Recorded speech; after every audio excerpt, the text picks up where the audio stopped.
Нээлттэй хаалганы өдрөөр хүүхдүүд эцэг эхчүүд болон багш нартай сурсан мэдсэний урлагийн тоглолтоор үзүүлж байлаа. Багш нарын хувьд зөв Монгол хүүхэд бүрийн хөгжил, урайн дор хүүхэд бүрийг хөгжүүлж ажилдаг. Ялангуяа хүүхдийн ойл тогтоолт, гарын урд мэдрэхүйг сайжруулах чиглэлээр төлөвлөгөө ажилдгаа хэллээ.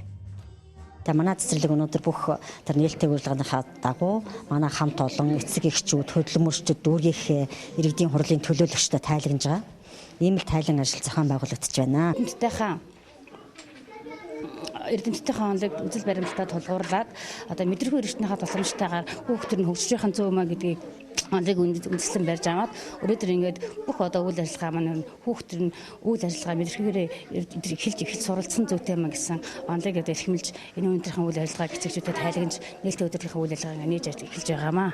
Эцэг эхчүүд хүүхдийнхээ хийсэн бүтээсэн зүйлийг нээлттэй хаалганы өдрөөр үзэж танилцсан, мөн хүүхдийнхээ өдөрт ирдэг хоол хүнс, цэцэрлэгийн зүгээс хүүхдүүдийн дунд ямар үйл ажиллагааг зохион байгуулдаг гэд энэ өдөр бүгдийг мэдэж авсандаа баяртай байгаагаа хэлж байлаа.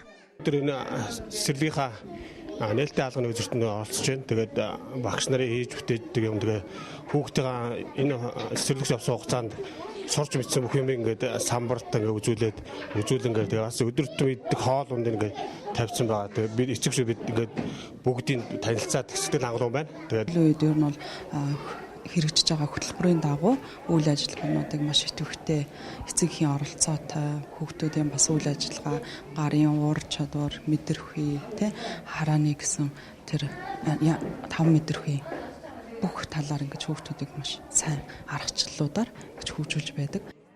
Энэхүү нээлттэй хаалганы өдрөөр 34 дугаар цэцэрлэгийн багш нар эцэг эхчүүдэд ажлаа тайлагнаж цаашид хийж бүтээх ажлуудаач танилцуулсан юм а.